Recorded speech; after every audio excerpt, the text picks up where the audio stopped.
Good morning all student. आपके लिए आज फिर से मैं परसेंटेज का क्लास लेकर आई हूँ। इसका एक पार्ट हमने पहले ही अपलोड कर दिया है, जिसमें मैंने आपको ये बताया था कि किसी नंबर का परसेंटेज कैसे निकालना होता है, या अगर परसेंटेज है तो उसका नंबर कैसे निकाला जाता है। ये दो टॉपिक हमने एक ही पार्ट में बता दिया था। जैसा कि हमने आपसे कहा था कि स्टेप बाय स्टेप एक लेवल आपका आगे बढ़ेगा, तो आज परसेंटेज का ही क्वेश्चन है, लेकिन उसमें थोड़ा सा एक लेवल ऊपर क्वेश्चन जाएगा आपका। तो क्वेश्चन की ओर ध्यान दीजिएगा और इसको समझने की कोशिश कीजिएगा।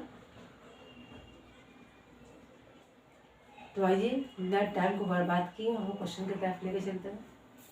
क्वेश्चन देखिए, हमने पहले ही कहा था आपको हर क्लास में बताते हैं, तो पहले आपको इजी क्वेश्चन से ही स्टार्ट करते हैं। तो आज भी हम आपको पहला क्वेश्चन जो लाए हैं बहुत ही इजी है।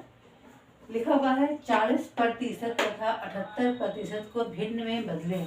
भिन्न बताया था हमने आपको कि भिन्न फ्रैक्शन को कहते हैं और प्रतिशत कहते हैं परसेंटेज को। तो इसको क्या करना है, भिन्न में बदलना है। और ऑप्शन में भी देखिए आपका फ्रैक्शन में दिया हुआ है 2/5 है, 39/50 है, 3/5 है, 40/50 है, 4/5 है, 5/4 है, 5/4 है और 8/5 है। इतना आपका ऑप्शन है। अब देखिए सबसे पहले क्या है 40%। जब भी परसेंटेज की बात होगी 40% है, और क्या था तथा 78%। इन दोनों भिन्न बदलना है तो कुछ भी नहीं करना है। भिन्न बदलने के लिए परसेंटेज है, इसको हम 100 डाल देंगे, और यहाँ हम क्या है 78 है, यहाँ 100 डाल देंगे। ये परसेंटेज मतलब हमने यहाँ पे 100 डाल दिया है। इस पे 1 0 से 1 0 कैंसिल करेंगे, 2 दूनी 4 और 2 5 10। 2 के पहाड़े में 39 दफे में आता है 78 और 2 के पहाड़े में 50 दफे में आता है 100। तो आपका आ गया 2/5 और 39/50। ये आपके ऑप्शन बने हुए हैं 2/5 और 39/50। तो ये आपका आंसर है। ये बहुत ही इजी क्वेश्चन था। उम्मीद करते हैं ये आपको समझ में आ गया होगा। तो आइए दूसरे क्वेश्चन की ओर चलते हैं। क्वेश्चन देख के डरिएगा नहीं। देखने में थोड़ा सा लगता होगा खौफनाक, लेकिन डरना नहीं है। देखिए, एक से का 40% का 40% बराबर 40 हो तो x का मान निकालना है। ये आपका x है, इसका मान निकालना है। सबसे पहले आप ये समझ लीजिए, ये जो का होता है, ये का मतलब होता है क्या, गुने का निशान यानी मल्टीप्लाई का निशान। तो जब x का 4% है तो हम लिखेंगे x का मीन्स क्या होता है, गुने का निशान यानी मल्टीप्लाई का। और 40% मतलब क्या होता है 40/100। फिर यहाँ पे का है, फिर लिखेंगे क्या, इंटू का निशान, और यहाँ पे क्या लिखेंगे फिर 40% बराबर 40/100 हो जाएगा। और बराबर कितना दिया हुआ है 40 आएगा। तो कुछ भी करना नहीं है। इसको देखिए कैंसिल कर दीजिए, 1 0 से 1 0, 1 0 से 1 0 कैंसिल हो गया। तो कितना आ गया आपको, ऊपर से ऊपर मल्टीप्लाई कर दीजिएगा, 4 4 16 x/100। 100 नीचे बचा है और क्या है, ये है 40 आपका है, 400 नहीं 40 है। इसे क्रॉस मल्टीप्लाई कीजिएगा तो हो जाएगा आपका 16x बराबर 100 इंटू 40। फिर यहाँ हम x कॉमन निकाल लेते हैं तो हो जाता है क्या 100 जैसे है वैसे ही इंटू 40। ये सिर्फ मल्टीप्लाई में था तो बराबर के अगर इस साइड से उस साइड ले जाते हैं, अगर अपोजिट साइड ले जाते हैं तो वो डिवाइड में चेंज हो जाता है, 16 हो जाएगा। तो देखिए 4 चौके 16, 4 दहा के 40, और 4 के पहाड़े में 100 आता है 25 बार में, मतलब 25 को 10 से अगर गुना करेंगे तो 250 आएगा। और 250 आपके ऑप्शन में ये है, ये आंसर है। तो उम्मीद करते हैं समझ में आ गया। देखिए कौन सी संख्या, क्वेश्चन में पूछ रहा कौन सी संख्या 80 से 40% कम है। मतलब जब 40% कम है, 100 का अगर 40% कम है तो कितना 60% हो जाता है। तो क्वेश्चन के हिसाब चलना है, कौन सी संख्या 80 से 40% कम है। 80 से 40% कम है। बहुत ईजी है। बस 1 0 से 1 0 कैंसिल कर दिया, 1 0 से 1 0 कैंसिल कर दिया, 4 को 8 से मल्टीप्लाई किया, 32 आ गया। और 32 में आपका ऑप्शन ए है। बहुत ही ईजी क्वेश्चन था, जो सबसे पहले पार्ट में आपको बताया गया था। फर्स्ट पार्ट में आपको ये क्वेश्चन बताया गया था। बस ये क्वेश्चन थोड़ा घुमा कर दे दिया है, कोई एग्जामिनर क्वेश्चन घुमा कर दे देता है। तो देखिए यहाँ पे लिखा हुआ कौन सी संख्या 80 से 40% कम है। तो 80 से 40% कम निकाल देना है, मल्टीप्लाई करके 32 आ जाएगा। बस आंसर यही हो जाएगा। हाँ, तो क्वेश्चन पर ध्यान दीजिए।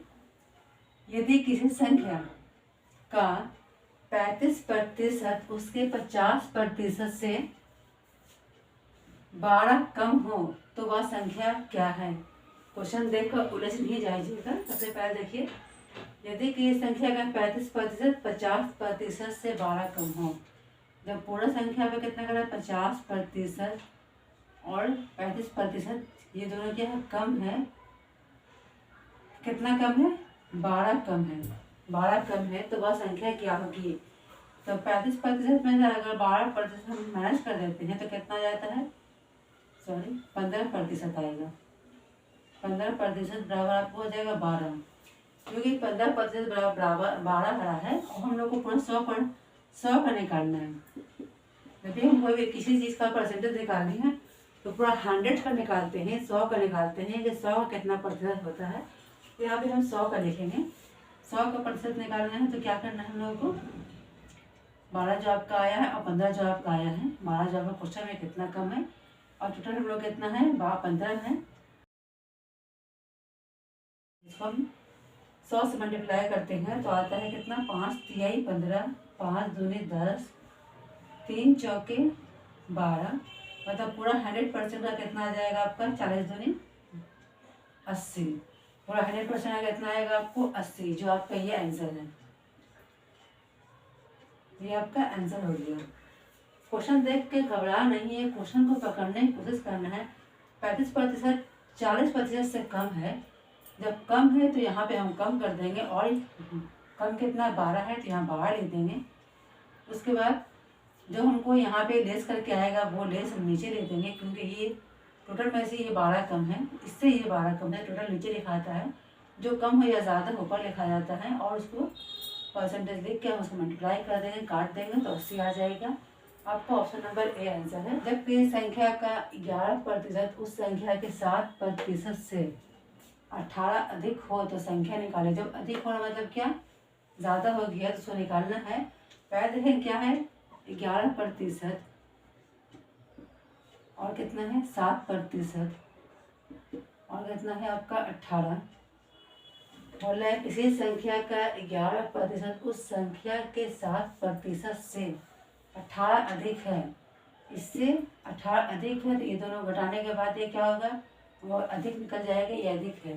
तो घटाने के बाद क्या निकलता है, 4%, क्योंकि 11 में से 7 जाता है, 4 बच जाता है। आपका 18। जैसे इससे पहले हमने बनाया था, क्योंकि पूरा 100% हम लोग को निकालना होता है। बराबर क्या होगा आपका,